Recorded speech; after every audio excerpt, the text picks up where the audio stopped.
तो आज हम सेकंड एक्सरसाइज का क्वेश्चन नंबर 11 से शुरू करेंगे। क्वेश्चन नंबर 11 लिखा है कि Wasi's father is 26 years younger than Wasi's grandfather. कि वसीस के जो पिताजी हैं वो 26 ईयर्स के हैं, छोटे हैं किससे? वसीस के ग्रैंडफादर से, उसके दादाजी से। उसके जो पिताजी हैं वो 26 ईयर्स छोटे हैं और 29 ईयर्स ओल्डर देन वसीस, और उसके पिताजी वसीस से कितने बड़े हैं? 29 ईयर्स, 29 साल क्या हैं? बड़े हैं किससे? वसीस से।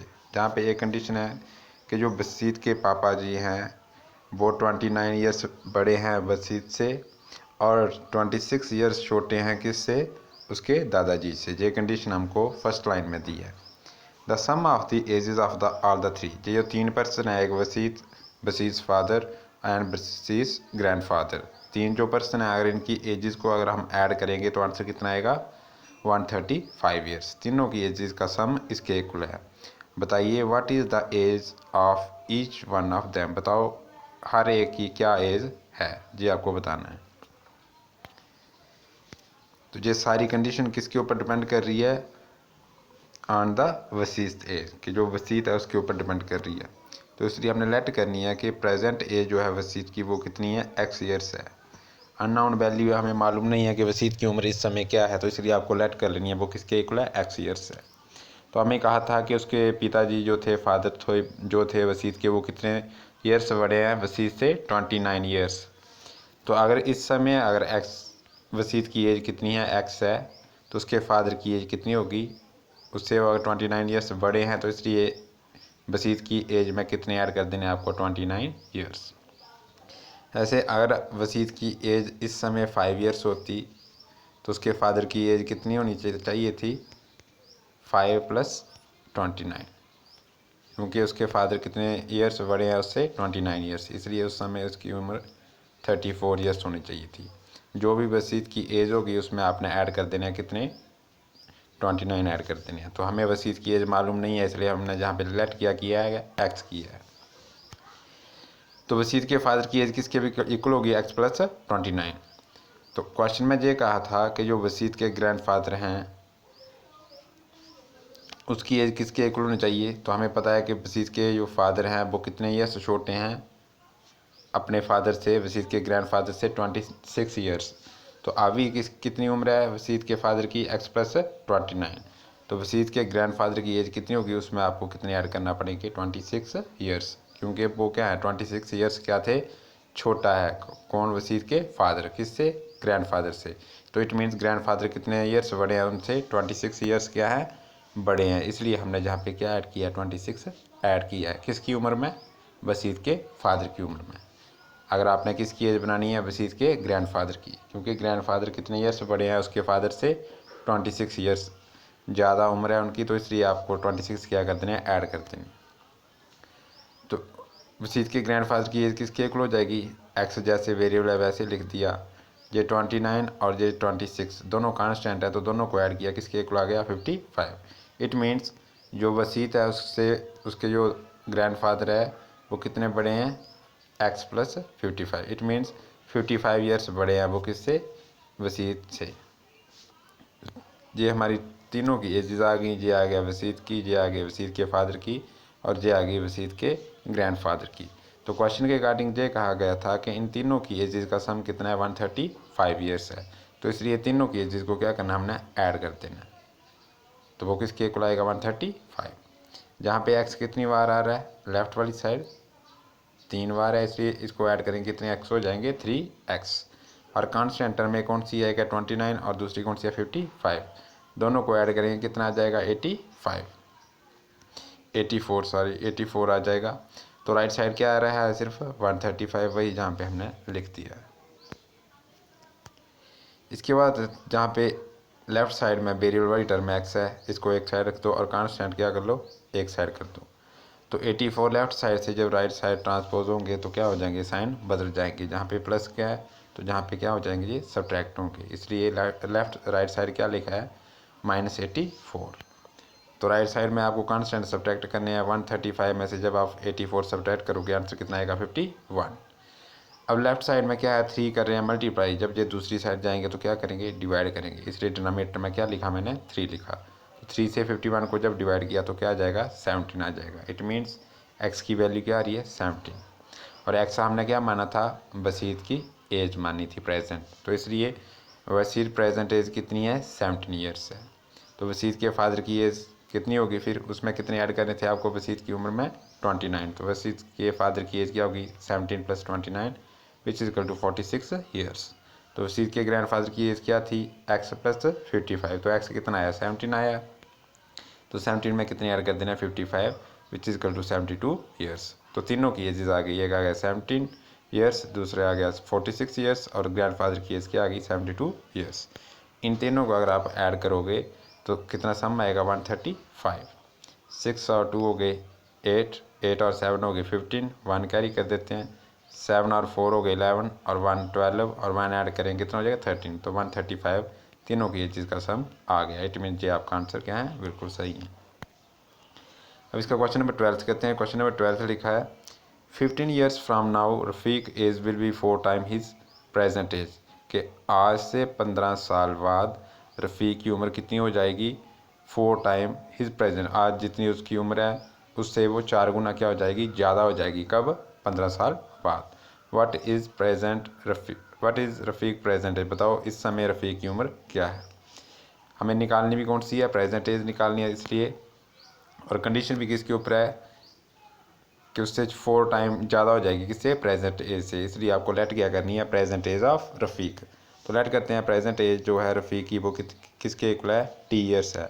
आपको जहाँ पे भी कोई भी एक वेरिएबल लेना है, आप चाहे एक्स लो, बाई लो, कोई भी लो, तो मैंने जहाँ पे क्या टेक कर लिया है, टी ईयर्स ले लिया है, टी लिया है।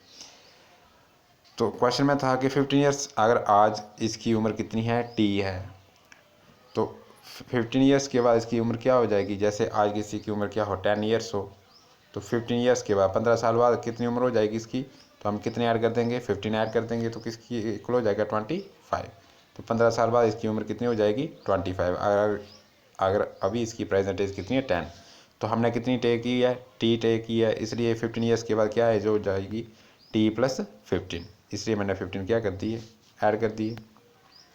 तो रफ़ीक की प्रेजेंट एज है टी, आफ्टर 15 ईयर्स रफ़ीक की एज क्या हो जाएगी, टी + 15। तो क्वेश्चन के अकॉर्डिंग ये लिखा था कि 15 ईयर्स के बाद जो रफ़ीक की एज होगी वो इक्वल होगी किसके, 4 टाइम हिज प्रेजेंट एज। तो 4 आ गया, टाइम के लिए क्या कर देते हैं, मल्टीप्लाई, और प्रेजेंट एज क्या है रफ़ीक की, टी है, इसलिए मैंने 4 × टी लिखा है। तो लेफ्ट वाली साइड वही था, टी + 15, तो 4 × टी मल्टीप्लाई कर दिया, सेम 40 आ गया है। तो आपको क्या करना है, लेफ़्ट साइड में जो आपके वेरिएबल थे वो एक साइड कर दो, और कांस्टेंट टर्म्स एक साइड कर दो। तो 15 लेफ्ट साइड रह गए कांस्टेंट, तो वेरिएबल था एक टी, तो जब ये राइट साइड जाएगा तो क्या हो जाएगा, साइन चेंज हो जाएंगे, वहाँ पे प्लस के टी थे, इस साइड आएंगे तो क्या हो जाएंगे, माइनस के टी। तो 4t में से जब एक टी सब्ट्रैक्ट कर देंगे कितने टी रह जाएंगे, 3। तो इसलिए क्या लिखा है, 3t। यहाँ पे 3 क्या कर रहे हैं, वेरिएबल के साथ मल्टीप्लाई हो रहे हैं, दूसरी साइड जाएंगे तो क्या करेंगे, डिवाइड करेंगे, इसलिए 15 को जब 3 से डिवाइड किया तो आंसर कितना आया, 5। इट मीन्स प्रेजेंट एज जो है रफ़ीक की वो किसके इक्वल है, 5 है। तो 15 साल के बाद इसकी क्या एज हो जानी थी, 15 + 5 करते तो कितनी हो जाती थी, 20, जो कि किसके इक्वल होगा, 4 × प्रेजेंट एज कितनी है इसकी, वो उसके इक्वल। तो यही हमारी कंडीशन थी जो सेटिस्फाई हो जाती है। तो इस तरह से हमारा ये क्वेश्चन भी सॉल्व हो गया। इसके बाद क्वेश्चन नंबर 13। क्वेश्चन नंबर 13 है, a rational number is such that when you multiply it by 5.2, कि आपके पास एक ऐसा रैशनल नंबर है। रैशनल नंबर क्या होते हैं, जो न्यूमरेटर और डिनोमिनेटर में इंटीजर लिखा होगा, P/Q की फॉर्म में होगा, जिसमें कुछ ना कुछ न्यूमरेटर में लिखा होगा और डिनोमिनेटर में लिखा होता है, और इसका कोई जो डिनोमिनेटर होता है वो कभी भी क्या नहीं होता है, 0 के इक्वल नहीं होगा। तो ऐसा नंबर जो इस फॉर्म में लिखा हो P/Q और डिनोमिनेटर कभी भी 0 नहीं होना चाहिए, तो ये आपका कौन सा नंबर होगा, रैशनल नंबर। तो हमें ऐसा रैशनल नंबर पूछा है कि जिसको अगर हम मल्टीप्लाई करें किसके साथ, 5/2 के साथ, और उसमें ऐड कर दें 2/3। पहले हमको मल्टीप्लाई करना है इसके साथ, जो भी आंसर आएगा उसमें कितने ऐड कर देना है, 2/3। यू गेट, तो हमारा जे ऐड मल्टीप्लाई करने के बाद और उसमें ऐड करने से वो किसके इक्वल हो जाता है, -7/12 इसके इक्वल हो जाएगा। बताओ वो कौन सा रैशनल नंबर है, ये आपको फाइंड आउट करना है।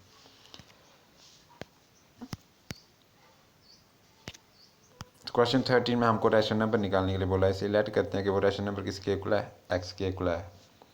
क्वेश्चन के अकॉर्डिंग ये कहा गया था कि जो भी हमारा रैशनल नंबर होगा उसको मल्टीप्लाई करना है किसके साथ, 5/2 के साथ। इसलिए मैंने एक्स को किसके साथ मल्टीप्लाई किया, 5/2 के साथ। ये जिसके भी इक्वल आएगा उसमें कितने ऐड करने हैं, ऐड करने बोला था, सिर्फ प्लस लगाया। किसको ऐड करना है, 2/3 को ऐड करना है। ऐसा करने से वो किसके इक्वल हो जाता है, -7/12। भैया मैंने कंडीशन जहाँ पे लिख दी है कि जो भी आपका रैशनल नंबर है उसको मल्टीप्लाई करो 5/2 के साथ और उसमें ऐड कर दो क्या, 2/3। तो 2 गेट क्या मिलेगा आपको, -7/12। वही मैंने जहाँ पे लिख दिया। अब जहाँ पे वेरिएबल वाली टर्म में कौन सी है, एक्स है, तो ये वाली टर्म आप एक साइड रख दो पहले। इसलिए मैंने क्या लिखा, 5x/2। तो ये टर्म क्या है, कांस्टेंट है, ये दूसरी साइड जाएगी कांस्टेंट के बाद। तो ये जहाँ पे कौन सी टर्म है, प्लस। तो लेफ्ट साइड से जब राइट साइड शिफ्ट होगी, ट्रांसपोज होगी, तो क्या हो जाएगी, साइन बदल जाएंगे। इसलिए जहाँ पे प्लस है तो जहाँ पे क्या लिखना है, -2/3। इसके बाद इनके क्या करने होते हैं, जो टर्में न्यूमरेटर और डिनोमिनेटर में लिखी हूँ, जैसे ये ऊपर नीचे टर्में लिखी हूँ, तो उनका क्या करते हैं, डिनोमिनेटर सेम करते हैं। डिनोमिनेटर सेम करने के लिए क्या करते हैं, इनका एलसीएम निकालते हैं। तो एलसीएम क्या होता है, या तो लार्जर टर्म या फिर उससे भी बड़ी टर्म होगी। तो आपको पता है लार्जर नंबर क्या है, 12 है, और 12 3 से सारा डिवाइड हो जाता है, इसलिए आपका एलसीएम क्या है, 12 है। तो इस 3 से अगर 12 बनाओ डिनोमिनेटर में तो किससे मल्टीप्लाई करते हैं, 4 से। इट मीन्स आपको न्यूमरेटर में किससे मल्टीप्लाई करना है, 4 के साथ। इसलिए 2 को किसके साथ मल्टीप्लाई किया, ऊपर 4। तो ये फर्स्ट तो वैसे का वैसा ही है, -7/12 वैसे लिख दिया। अब ये टर्म किसके इक्वल हो गए, सेकंड वाली, 4 2 जा 8, और नीचे इसके अगर 12 बनाना हो तो क्या बन जाएगा, 12।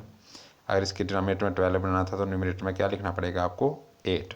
अब ये टर्में सब्ट्रैक्ट हो सकती हैं क्योंकि दोनों के डिनोमिनेटर में क्या आ गया, 12 आ गया। इसलिए आज हम ले लिया 12।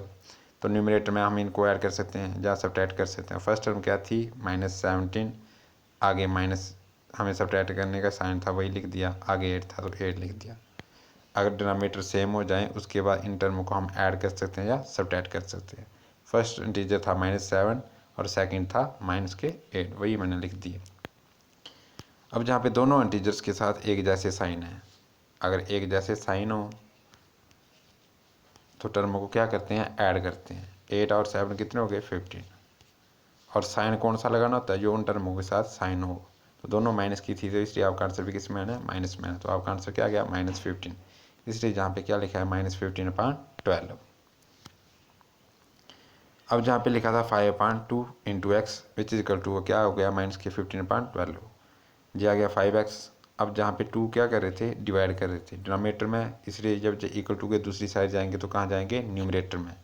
जहाँ पे ये डिवाइड कर रहे हैं दूसरी साइड जाएंगे तो क्या करेंगे, मल्टीप्लाई करेंगे, और कहाँ करेंगे, न्यूमरेटर में लिखे जाएंगे। इसलिए क्या लिखा, -15/12 इंटू 2। तो 2 से ये 12 डिवाइड हो जाता है, इसलिए 2 1 जा 2 और 2 6 जगह हो गए 12।